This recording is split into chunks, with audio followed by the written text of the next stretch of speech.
Okay.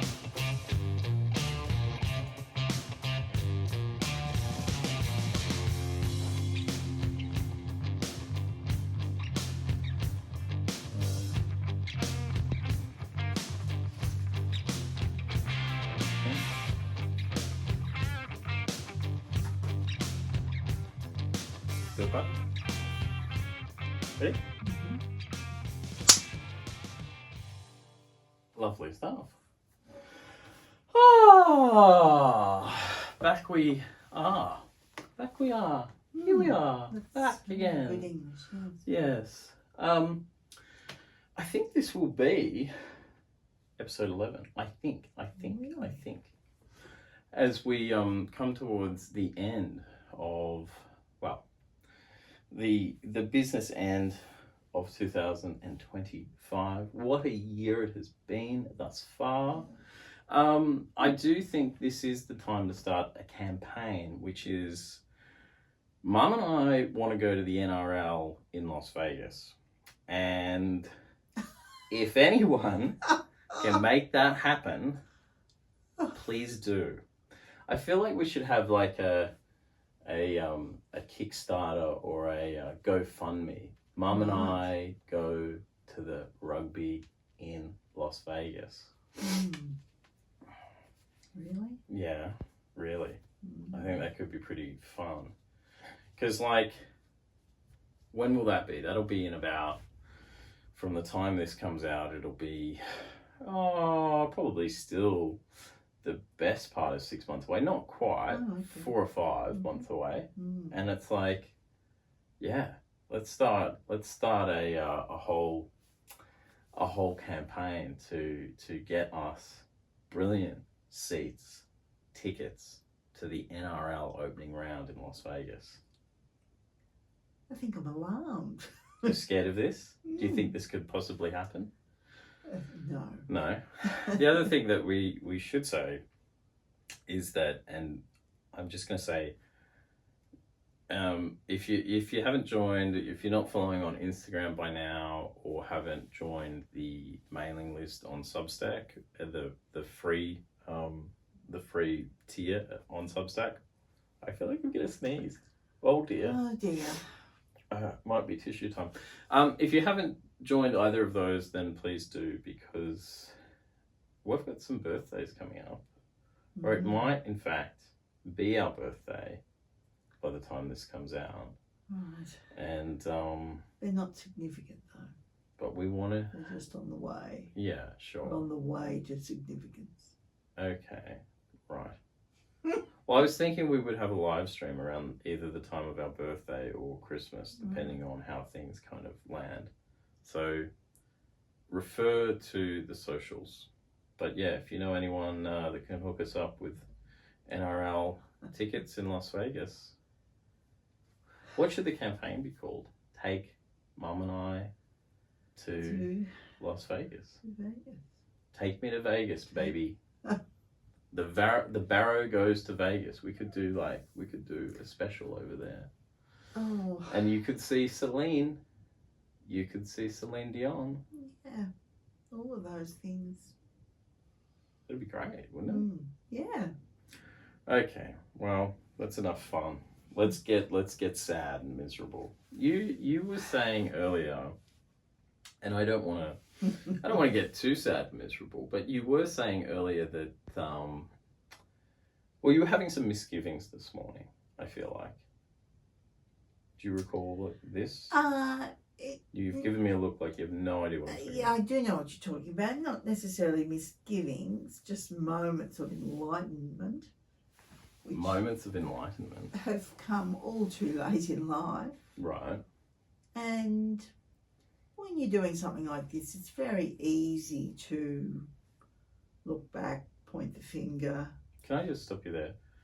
When you're doing something like this, nobody does shit like this. This is the only mother and son memoir that's ever existed. Yeah, but when you're unpicking your life, it's very easy to attribute blame to those who have come before. That's putting that nicely. Sure, yeah. And yeah, do you just want me to explain my moment of enlightenment when Well, I sure. sat there and said, I'm really the outlier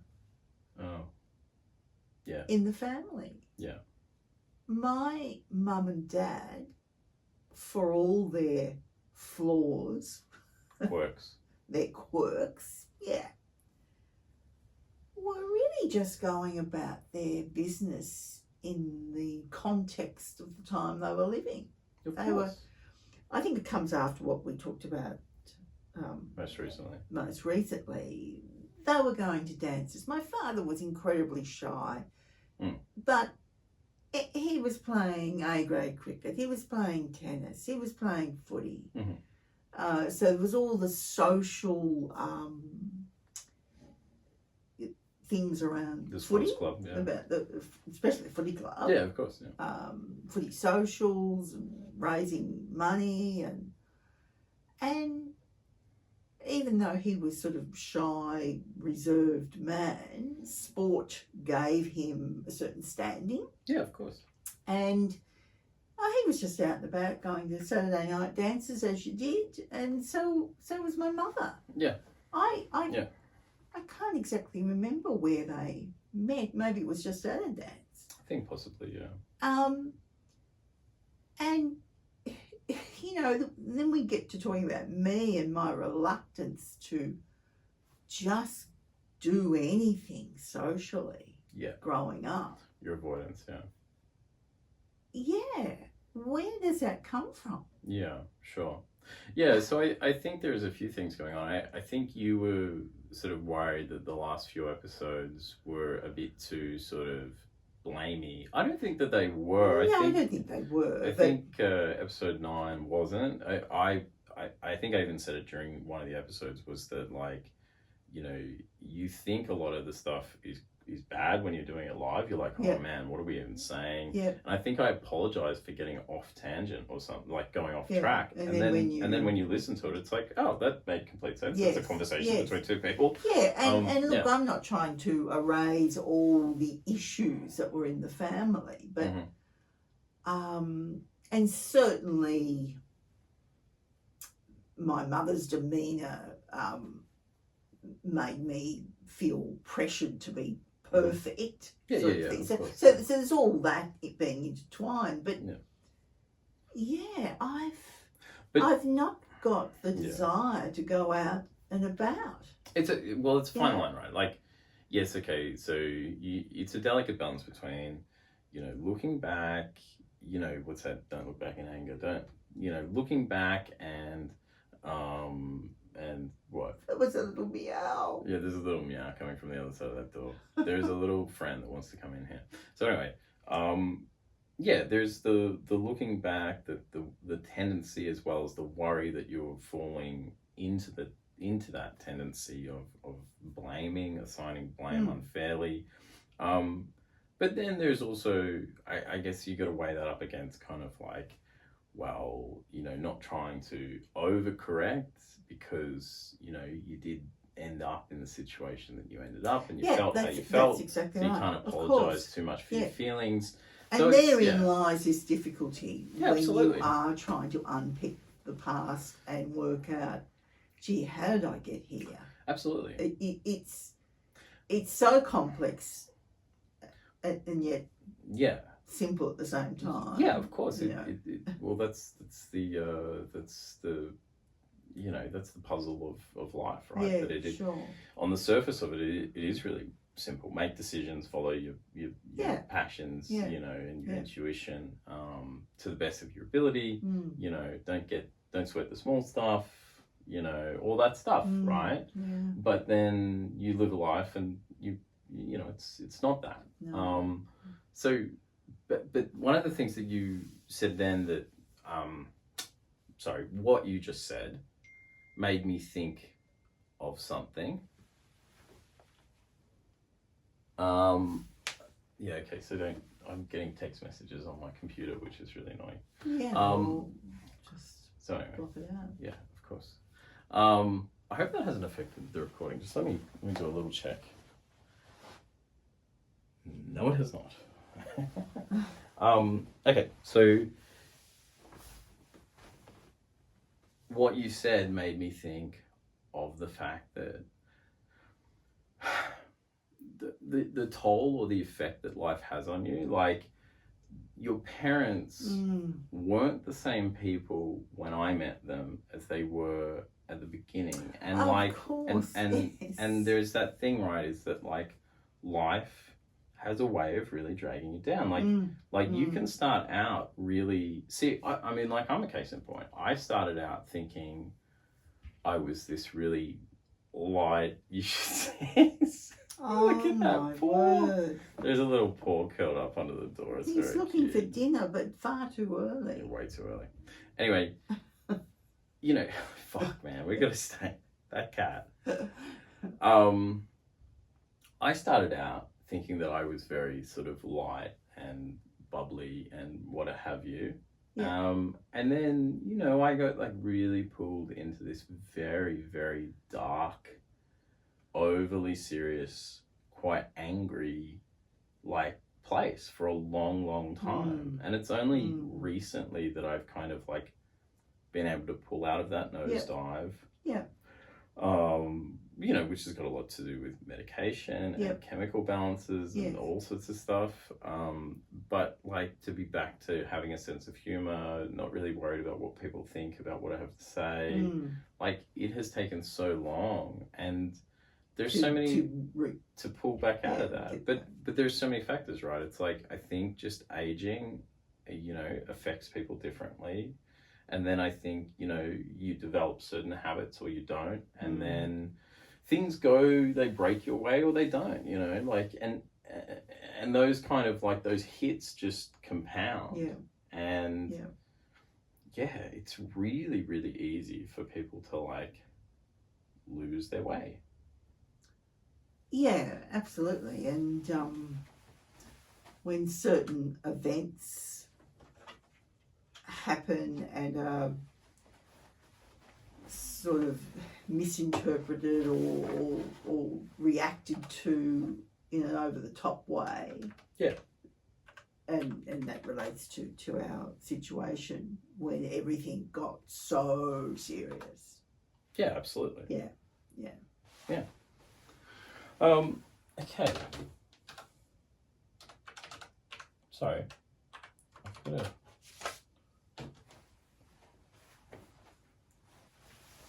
So I had some questions for you, and I wrote them down on the on the laptop, which I'm just setting up. Okay, so so what are your feelings about the future? As in, so when you were no, okay. Well, that's an interesting reaction in itself. But like, you were telling me this morning, you were sort of like, just what you said before, like you were a little unsure about what you'd said in the last couple of episodes and felt like, I don't know, you were blaming people.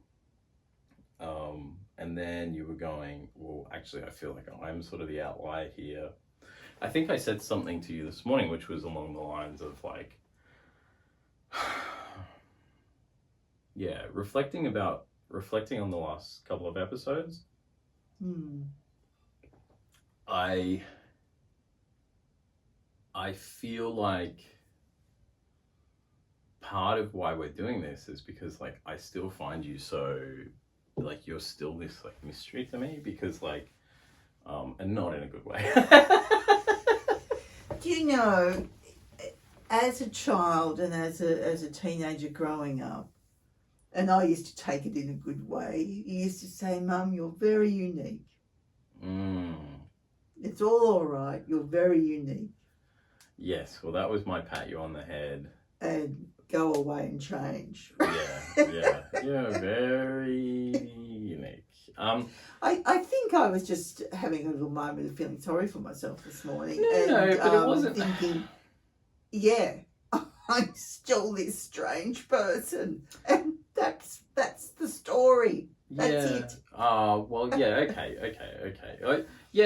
I think that it is to some extent. Like, I agree with that because I said to you this morning, everyone else, I can actually identify what motivates them. I can identify what drives them, including my father. Yeah. I can see what motivates the behavior I witness in people. Right. I can still not understand what drives you, and I think that has really been the issue I've had always. But I think that's because I don't know. Like you said, another interesting thing this morning. Mm-hmm. You know, why didn't you exert any authority as a mother? Oh, I don't. Yeah, okay. I get that. And that got me thinking too. And it just relates to a complete and over the top lack of confidence. Okay. So, I mean, I said to you I didn't have to because you were a good kid. But it got me thinking about authority in all sorts of ways, like authority in a social situation. In other words, having confidence, just walking into a room and owning it. Now, I could do that when I was very, very sure of the place and the people, like my workplace. I'm, different groups I've been in especially in recent years since retirement. I can do that. But in general terms, as a person, I think there is that lack of authority because there's a lack of self. Is it a fear of when it comes to sort of like disciplining me or not disciplining me, you said I was a good kid, and yes, I was. I think I was a good kid mostly because I thought it was much easier to be so. I'll sort of explain that in a second, but what I was going to say is like in the case, for example, in the hypothetical that you really had to discipline me, would you be able to, or are you worried that the person's not going to be on your side or something? I don't know. Yeah, I think so. I think it just comes back to a lack of confidence. I don't mean, do you mean in the sense, I want to be friends with my child, I don't want to upset him? No. I don't think it was that. But like, you've always sort of had,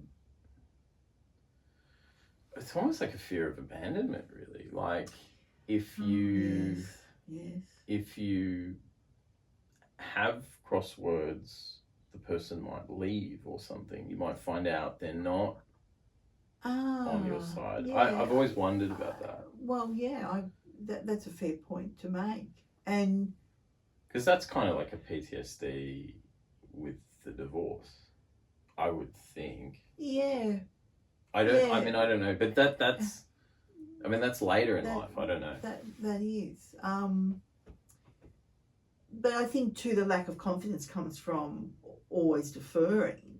I always deferred to my parents, or particularly my father. I mean, every day of my life, will I be all right, was my question. Will I be all right? Just needing that reassurance. Yeah. Like and it became a bit of a family joke, but seriously, you were worried. That was that. Yeah. Will I be all right? Oh yes, you'll be all right. When I started getting like evaluated for my mental health problems, like there was so much questioning about mother. You got to go through family history, right? And part of it was talking about experiences of parents, and it's like, well, this and this, and you're just watching somebody like just sigh, go, oh, really. And then, you know... I'm not saying that really, like I'm questioning it now. I understand it now. No, they're just like, you know, you're just hitting every mark, like parent leaves dramatically, acrimonious divorce, difficult childhood, and then it's like, okay, with the parent that you were with, like questions around emotional consistency, all that sort of stuff, mood and stuff, and I was like, well, you know, mum was like this and like that, and what ended up happening in my case was that almost every psych that I ever went to was like, oh, your mother has some kind of untreated, unrecognized, severe anxiety thing. Like, and I mean, see, it's sort of hard to say that now because anxiety and depression is so overused. Everybody's anxious, everybody's depressed. Like, and it's like, and so when you're actually talking about it in terms of like, no, we're talking clinical. We're talking a person who wakes up feeling like they're going to throw up in the morning because they're that anxious. And that is their day, every day, their entire life. And who is going, am I going to be okay? Is everything going to be okay? And has that kind of frantic energy. And the good moments come about because you push that down. So then there's a theory, oh, well, you're handling that. Yes, you're a warrior was the thing in my time. But look at the way you handle it. Look at the way you succeed. But you don't. Yeah, no, that was sort of a bit of a myth. But yeah, like that was always the thing, was that is the kind of, I guess, secondhand diagnosis that was always attributed to you. Yeah, of course. And in the case of my father, the diagnosis, like right across the board, and I'm talking 5 medical professionals. Narcissism. Yeah. And so you got a combination of the narcissist and the more than anxious, that, you know, over anxious. Mother. Which I think would suit, like in retrospect, that your anxiety really seems to suit my father in a lot of ways, because he would always be able to say this person's overreacting and be believed. Do you know what I mean? Yes, of course. Like in a lot of ways, retrospect, yes. In a lot of ways, you're kind of a perfect screen, because it's like, oh, well, that person does come across as very anxious and very... over the top about things. Yeah, and so it's very easy to play that card of she's nuts, you know, kind of thing. And it's like, it becomes this very grey area. And that's always and I think that's a lot of where my attitude about people needing to have conversations and get stuff recognised comes from, is because when you don't, you keep opening up all this grey area for things to just slip around. Yeah, and nothing ever changes, because, you know, you might repress that behaviour, but it's still there, which is having another effect on you. Yeah, so it's sort of like, if things had have been, you know, cleaned up a little bit, it's sort of like, you know, well, mum has a condition. And dad is, you know, almost a sociopath. Like, that's actually the case here. Yes, it is. It's not, she worries and she's making him out of a molehill, and he's a bit, you know, whatever, but ultimately he loves his son. It's like, in both cases, serious conditions. Yeah, in both cases you've got these really quite serious, and I don't mean it sounds alarmist to say untreated. I mean unexamined, like unacknowledged. Both unacknowledged. Oh, well, you know, family narrative. That's just the way she is. She's a warrior. Yeah. So that's the extent of it. That's it. Yeah, and I mean, you know, my experience, which I've outlined pretty much, is like getting lost in that storm of like, no, hang on, no. Both these people regardless of circumstances, regardless of anything, both these individuals, my mother and my father, they have a problem that is not being addressed. And I'm drowning in it because I'm drowning in what isn't being dealt with or acknowledged, you know. So again, it just opened up this grey area for me to just live my entire childhood in. Yes. And I'm going, there's something not right here. Yeah, and when the other adults in the room, his parents, my parents, are not acknowledging.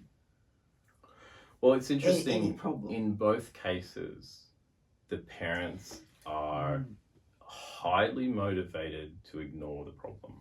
So yes. So and I don't want to sort of give too much away on this one because we'll get to it in time. But your parents, your father, has a reason for basically refusing to see you as anything but capable. And in my father's case, his parents, well, his father's not invested. His mother has a really big reason for wanting to believe there is nothing wrong with my son. Yeah.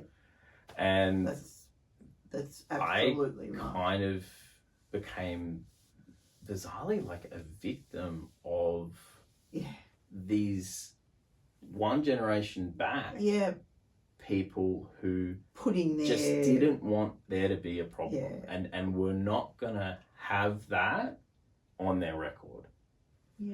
And it's such a sad thing because it really only would have taken a few conversations. Yeah, but you're talking about honesty, aren't you? And awareness. But in both those cases, it's not ignorance.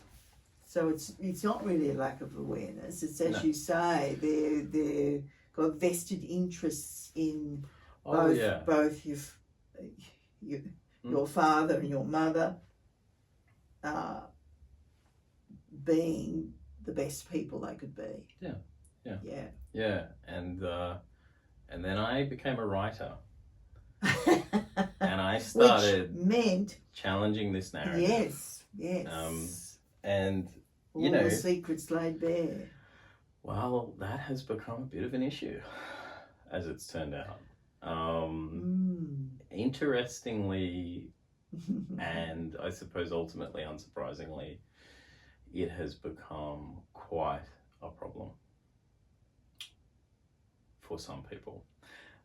So I was luring people in there. I was asking you a question, which is like, I got worried about you this morning because I thought, I don't want you to be beating yourself up doing this, and I don't. No. Let me finish. I know what you can say. You won't and all that, but you know, now's not the time in life to be really confused about yourself and depressed. You know, like it's not, and that's what I mean about the future. Like, how do you feel? Are you afraid of the future? Are you? No, not at all. And to just go back on that, again, some people would say, why the hell are you bringing all this up? And that, you know, again, you're living in the past. I haven't found that doing this project. I've found it... No, me neither. Quite academic in a way. Yeah, and absolutely. Sure, it raises things that I go away and think about, but not in a depressing way. It's. I mean, I'm glad I've woken up at 67. I'm really glad that we've had a chance to be honest with each other because, getting back to what we were saying before, that was missing on many levels all the way through Of course. our family life. Yeah. So I'm celebrating that. And so, yes, I'm not sitting there wringing my hands and, I've got no future. That's all over. I'm not thinking like that at all. Okay. Well, that's good. I find, and maybe today's not the time to talk about that, but I find still dealing with my elderly father.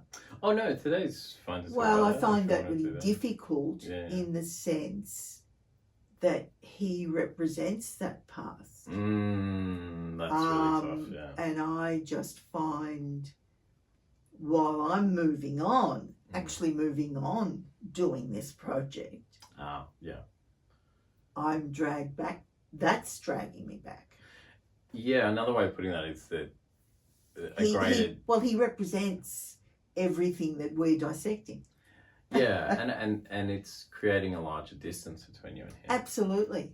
Yes, and one that I never thought would be possible, but that's how life goes. And when, in our instance, when you have never left, in my instance, never left my parents, yeah, I am quite wrung out. Yeah. I think it's sad. Like I think that's one of the saddest things I've witnessed is the fact that, like, you know, and I feel not guilty because I don't, no. but I just feel sad about it. Like the fact that having these conversations with you and sort of really kind of getting into it. You know, you were always so close with your parents. You weren't really. I don't think you were close physically, but you weren't, like, well, you live with them. And I think that's what I'm discovering. I'm discovering where was that person, and that gets back to the self gets lost somewhere along the line. Where was that person? Why, why wasn't I feeling like this at a more appropriate age, you know, as a teenager, as a young married person making my own way? Yeah. So, but, you know, I mean, but it's true that, you know, you can really get lost in grief, like, you know, and I think that you experienced a terrible amount of grief that coiled around a different structure, and then it just went another way, and I don't think that's anyone's fault, and I just think it's you know, what I've been trying to establish is who was the person that was set up to grieve in that way and for things to play out as they did. That was sort of my questions in the last few episodes. It's like, you know, who is this person that you know, will go on to have these experiences, and it's also just from like a writing perspective of like trying to establish character and figure it out. You know, like but yeah, like that has been a sad sort of experience is watching you on the one hand have these quite enriching new thoughts and feelings, and then on the other being, you know, kind of getting increasingly distanced from your father, who's still alive, and you know, at a time when really he is so far from at his best. Well, of course, and you can't have these kinds of discussions. No. With him. No, it is too late. Yeah, He's, it's far too late. Yeah. Well, again, the lack of honesty. I mean, or the lack of truth in what were the relationships really. My father has a certain view that they were all just wonderful. Yeah. Well, they weren't. And so yeah, I think it's more sadness than anything that you haven't been able to get at those truths. And it's too late. And I think that's kind of like something I would say to like people who go through this process of sort of like re-examining your life in a very in-depth way and sort of finally locating and hopefully dislocating feelings of discomfort or whatever. It is very hard to sort of wake up and realize I've been on the wrong path. Oh my God. That is really, really hard. But it's also hard to do without feeling like you're being extremely mean to the people around you. Yes. And that's a unique burden, and it's not one that, you know, I think is fair, because doing this sort of work is inherently extremely difficult.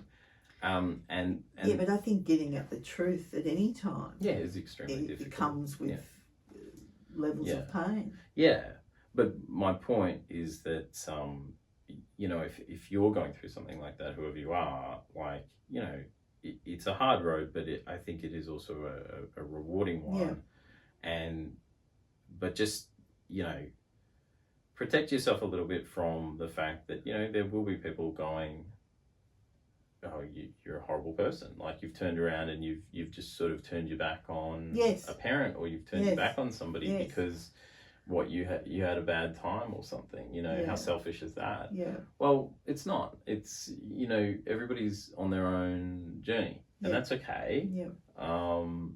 There's nothing mean-spirited about your feelings towards your father. It is a frustration. It's all these things, but it's not cruelty, and it's not malicious. So it's just a weird space to be in. It's a really, really weird space to be in.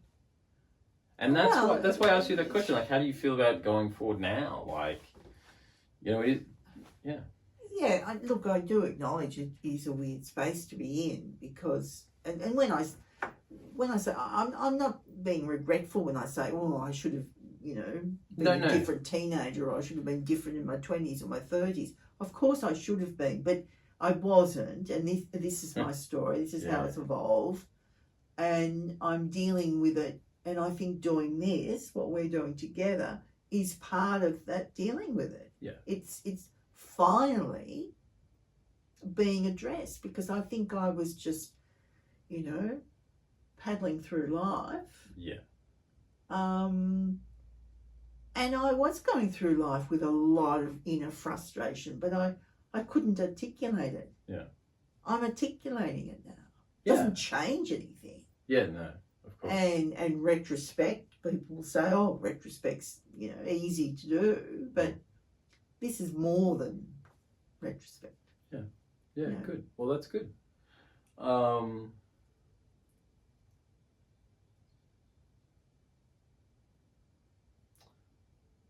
Yeah, I thought I'd ask more questions, but I mean, we've sort of meandered our way through them. Well, I guess my last question for this episode would be about being alone and loneliness. Like, are you bothered by that? Are you worried about that? I've always had my stock answer to that. I know how much you like a stock answer. Well, but I pretty much still agree with it. I mean, there's a difference to being alone. Did you just say all this stuff and then say I haven't learned anything? Like, I don't know. Okay. No, I don't mean that. There's a difference to being alone and feeling lonely. Yeah, of course there is. And I've always felt that strongly. Like, I enjoy being alone. Yeah, I know you do. I know you like your... Yeah, probably as I've got older, there's been more moments of loneliness. But no, it's not something that I'm despairing about. Yeah, no. Okay. Well, that's good. Yeah. What about me leaving? Well, that's interesting. When you came back to live here, very dear friends of mine said, "That's wonderful. It's wonderful how you and Tobe get on, but you're having to go through the emptiness syndrome. You will go through that." And I'll be honest, yes, I will go through that, and our coming together, our moments together, there's been a lot of joy as well as a lot of, of course, heartache working out all the past.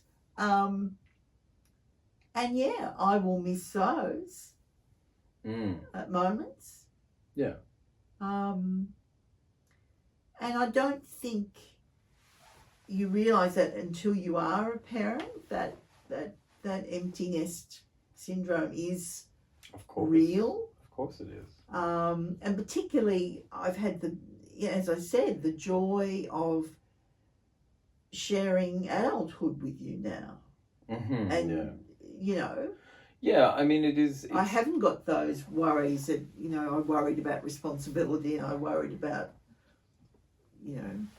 not having enough authority as a mum, all those things. There's many, many good bits. But, It's such an awkward thing because it's like, I'm also, like I'm aware that I'm going to leave here.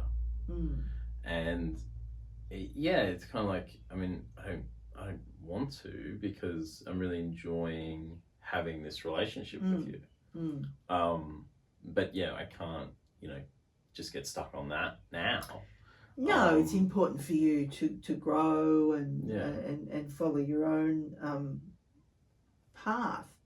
And, you said an interesting thing about my feelings of abandonment. Yeah, I suppose if I'm being true to myself,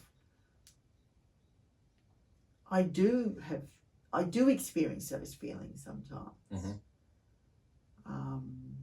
Oh, well, yeah, you'll leave. Rationally, I know that doesn't change our good relationship, but physical distance is an abandonment. I totally understand. Sure, I feel that at times. Feel emotional about that. For sure. I get that. I understand that. Yeah, I just sort of, was wondering. Because I found it almost impossible to live alone. Well, despite the closeness of my parents, geographically, I've always lived in the house on my own for long time. Yeah, so I'm surprised by how well you cope with it, and it's not even coping with it. It doesn't seem to bother you. No. I mean, I always worry about your mental health. Being alone will always facilitate, if you dip, for things to really dip. Yeah, but that's my only concern. My concern is not like you being on your own. I think you're totally fine on your own. I think that you're very comfortable and natural that way. But natural. Yeah. Yeah. See, Yeah. But certainly, certainly. I mean, I can't. I'm terrified of it. And that's been interesting for me to really know that and acknowledge it. No, I'm absolutely terrified. I don't even want to be in a house alone overnight. I just don't. And it took me a long time to understand that about myself, because I didn't think I had that in me. But I do. I read I actually read a biography of another writer, and he could not be alone, and he had plenty of children, and an ex-wife, and I think someone new, and they would all sort of ring around to make sure that somebody was at the house because he just couldn't bear it. And later in life, he actually moved into the back, like a granny flat of his ex-wife who was remarried.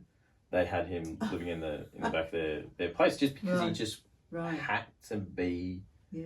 It's not even, and the way it was described, and this is exactly me. I don't need to interact with someone. I need to know they're there. Know that someone's there. That is hugely related to. Oh, yeah. Access. So, access. It's all tied up with that. Absolutely related. Like if I realise I'm alone, the panic that sets in with me is like it's just uncontrollable, and and then that's not good for lapses into all sorts of things, all sorts of and that's behaviours. And that's the thing, is that's what I've learned. Like, see, it's so funny, we talk about narratives on this show, and I had so many fake narratives about myself. Like, I thought I could handle things more than I could, and maybe some of that's got to do with masculinity to a certain extent, like sort of covering those sorts of perceived weaknesses. But I'm so much happier now because I'm just like very comfortable in saying I'm scared of so many things, and I'm just fucking terrified. And I don't want to be alone. I don't want to be this. I don't want to be that. And just being able to say those things has allowed me to just relax. And because they're acknowledged. You're not trying to push them away. I'm not trying to fight them. Yeah. And obviously, medication and all that stuff. But I just, when I look back, I'm like, man, I was trying to deny so many truths and trying to deny so much about myself, which turned me into a really awful person. Or a person who had the capacity to be awful at times. And really, because I was scared and stressed. That's why. I was so erratic and volatile. But it's taken a long time to get there. But